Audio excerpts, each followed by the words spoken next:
As invasões de propriedades rurais no Brasil continuam em alta, segundo dados da Confederação da Agricultura e Pecuária do Brasil. Até o mês passado, foram registrados 41 casos de ocupação irregular ou invasão em todo o país. Desse total, 38 ocorrências foram atribuídas ao Movimento Invasor de Terras, o MST. Outros 3 casos envolveram grupos indígenas. Pernambuco concentrou o maior número de registros, com 12 ocorrências. Diante desse cenário, a Frente Parlamentar da Agropecuária trabalha pela aprovação do chamado Pacote Anti-Invasão. O conjunto reúne pelo menos 9 propostas que aumentam as punições para invasores, restringem benefícios e reforçam a proteção às propriedades rurais. Quero te ouvir, Marcelo Suano. Esse pacote proposto pela a Frente Parlamentar do Agro, esse pacote é maravilhoso.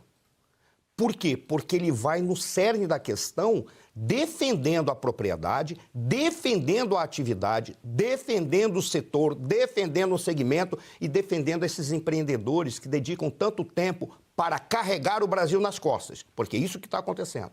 É exatamente o segmento do agro que, se nós tivéssemos governo sério, colocaria como pilar em torno do qual toda a política brasileira poderia trabalhar em torno deles, inclusive definindo uma política externa de Estado e não uma política externa de governo. O que é uma política externa? A maneira como você negocia com os demais países, demais atores do sistema internacional no mundo, buscando os teus interesses pessoais. Isso poderia ser um ponto de partida para colocar o Brasil de uma forma firme no cenário internacional. Esse pacote, ele é espetacular. Há alguns dados que são interessantes, que trazem para mim, por exemplo, a certeza de por que eu estava certo quando eu questionava a promulgação daquela Constituição de 1988. É aquele grande guarda-chuva subjetivo que permite todos os tipos de abuso. Onde que está esse guarda-chuva subjetivo? A função social da propriedade. Em função disso, fica um bando de indivíduos que cometem crimes porque diz respeito à propriedade, alguns simplesmente destroem essas propriedades e ainda colocam vidas sob risco quando não acontece de essas vidas desaparecerem em decorrência das ações desses indivíduos que são criminosos. Ora, posso lhe dizer o que é a função social da propriedade? Desde que a propriedade seja respeitada, se ela está produzindo, se ela não estiver produzindo, está preservando. Se ela não estiver nem produzindo, mas estiver preservando e aguardando por qualquer razão que seja, mas ali está configurado que tem um dono, ele pode responder pelaquela propriedade, caso apareça algum crime lá dentro, posso dizer o que é um crime: plantar drogas, plantar cocaína, plantar maconha ou utilizar como espécie de santuário para bandidos. O que é um santuário falado estrategicamente? É um ambiente em que ninguém entra porque existe uma ressalva legal. A partir daí, todo mundo faz o que quer. Inclusive, Daniel, houve um momento histórico que virou até filme, em que se acusava de que determinada propriedade era utilizada como santuário para treinamento de guerrilheiros vagabundos que estavam fazendo atentados terroristas no Brasil na década dos 70. Isso, por exemplo, tem que ser combatido. Agora, a propriedade em si, de acordo com a subjetividade da sua função social, isso é um absurdo. Porque a função social da propriedade já é cumprida quando o seu proprietário a preserva, a mantém e a utiliza para produzir. Se não faz, não tem problema, porque ele responde com os impostos por isso. É simples assim. Agora, você sabe que o MST também está chegando às escolas, Marcelo Suano, Guta Pini, você que nos acompanha, porque alunos de escolas rurais no Espírito Santo estão sendo incentivados a participar de atividades que promovem o MST. Essa notícia está em destaque aí no nosso site. A repórter Raquel Dias traz para você, é só acessar revistaoeste.com. O fato é, eles promovem o MST. E aí, conforme a denúncia do deputado estadual Lucas Polese, ele apresentou documentos e relatos que indicam que escolas ligadas ao Movimento de Educação Promocional do Espírito Santo adotam diretrizes do MST, promovendo eventos com símbolos do movimento e cursos com temas como luta de classes. Pais relatam que alunos são orientados a fazer trabalhos sobre o MST e participar de palestras, sentindo constrangimento ao se recusar. Eu quero ouvir você, Guta Pini. Doutrinação em prol de um grupo invasor de terras? É isso? Gente, o MST, ele era uma das organizações que estava dando orientações para o Plano Nacional de Educação. Várias organizações desse tipo aí dão pitaco na educação do Brasil. Eles não são tidos como organizações criminosas, como organizações que se contrapõem à lei. Não, elas são toleradas. Então, além de escolas rurais que aderem às diretrizes do MST, tem as escolinhas do MST. O que mais tem é vídeo aí na internet dando conta dessas aulinhas com crianças propagando essa ideologia comunista nefasta, marxista, horrorosa, revolucionária. Eles estão semeando, eles fazem um trabalho de base. São gerações que são doutrinadas por essas organizações. Um país que não encara a propriedade privada como um pilar civilizatório não tem como dar certo. A propriedade privada ela vem antes da liberdade. Porque se você não tem propriedade privada, se você não é dono da sua casa, você vai ser livre para fazer o quê? Então a gente fala muito em liberdade, isso é extremamente importante, mas a gente precisava dar um passinho atrás e falar mais sobre propriedade privada. É a base, é o pilar. Nos Estados Unidos, a gente vê muito nos filmes, sempre tem um diálogo da pessoa falando: o que que você está aqui na minha propriedade? Você não pode falar isso na minha propriedade. Lá eles dão um valor para a propriedade privada. Esse valor não chegou aqui no Brasil ainda. E isso fica caracterizado também no tanto de imposto que a gente paga.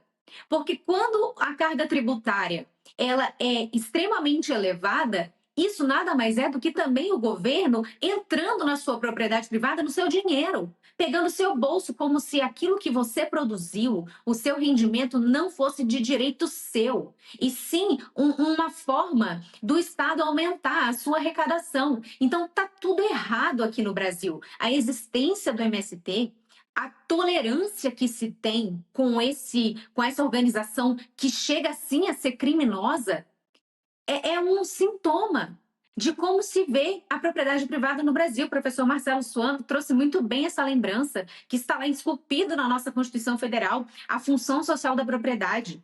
Essa daí é a porta aberta, escancarada para o comunismo nesse país. Marcelo Suano. É curioso que fazer a doutrinação, uma pregação e um ensino de como realizar a prática revolucionária pode. Agora, pais ensinarem latim, fazerem com que os livros leiam que os filhos leiam 30 livros por ano, que dê uma educação clássica, ensine lógica, português, matemática, ensine história adequadamente, história baseada em fatos e não em versões ou narrativas. Isso é proibido. Como a Guta trouxe a questão da propriedade, por que a propriedade ela é tão essencial? É uma das grandezas do liberalismo. Eu sou conservador, mas esse pilar do liberalismo é maravilhoso. Que pilar é esse? Toda pessoa lá nasce livre porque ela já nasce com uma propriedade que é exclusivamente sua, a propriedade sobre o próprio corpo.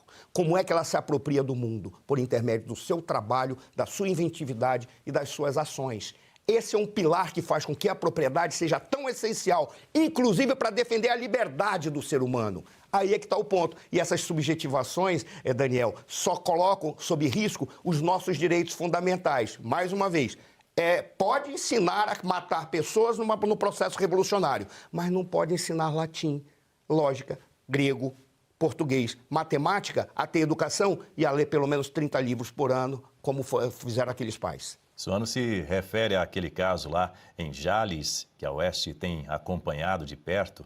Lá no nosso site tem mais informações detalhando aí quando a Justiça de São Paulo condenou pais por educarem as duas filhas em casa. De acordo com o processo, as filhas deixaram de frequentar a escola desde o início do ensino fundamental e, nesse período, passaram a receber a educação familiar, conduzida pela mãe e por 2 professores particulares ao longo de 3 anos letivos. E esses pais tiveram uma pena fixada em 50 dias de detenção em regime inicial semiaberto, com suspensão da execução por 2 anos. Como condições, a sentença determina a prestação de serviços à comunidade e a matrícula das crianças em escola regular com frequência obrigatória. E mais, na decisão, o juiz afirmou o seguinte, que a legislação brasileira exige a matrícula de crianças no sistema oficial de ensino e afirmou que essa é a única forma reconhecida para a educação básica. E para o magistrado, o ensino oferecido no ambiente familiar não atendeu aos parâmetros da Lei de Diretrizes e Bases da Educação Nacional, LDB. E a sentença também alega que a prática do ensino domiciliar, sem regulamentação, comprometeu aspectos como a convivência social, o respeito à diversidade cultural e o contato das menores com a realidade. E a defesa da mãe sustentou que a iniciativa buscava contribuir para o reconhecimento do homeschooling no país e esse argumento ele foi rejeitado. Para o juiz, as crianças foram utilizadas como instrumento de uma luta ideológica, aqui nesse caso, Marcelo Suano, é luta ideológica, em desacordo com a Convenção sobre os Direitos da Criança. Suano, só para fechar o assunto.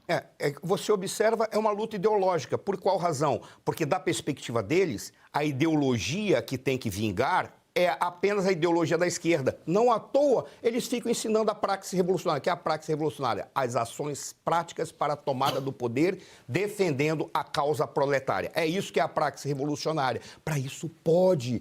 Por qual razão? A jogada, Daniel, é que da perspectiva desses marxistas, dessa esquerda, é de que tudo é ideologia, mas a ideologia deles é a única que vai encerrar todas as ideologias, colocando as pessoas diante da realidade do mundo. Isso é uma farsa, uma mentira. Isso é sujeira intelectual. E se você pudesse ter acesso aos bastidores do Sem Filtro e conversar direto com os comentaristas e âncoras da Oeste?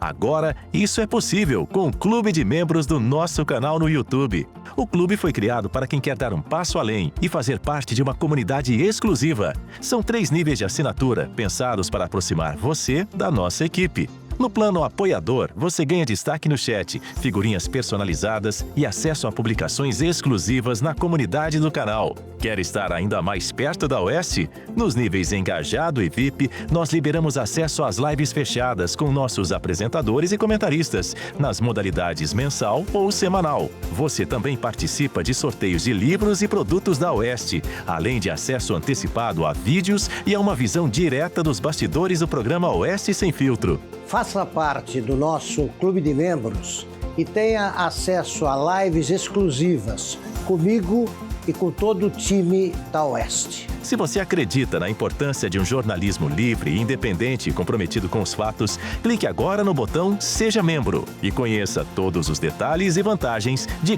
cada plano.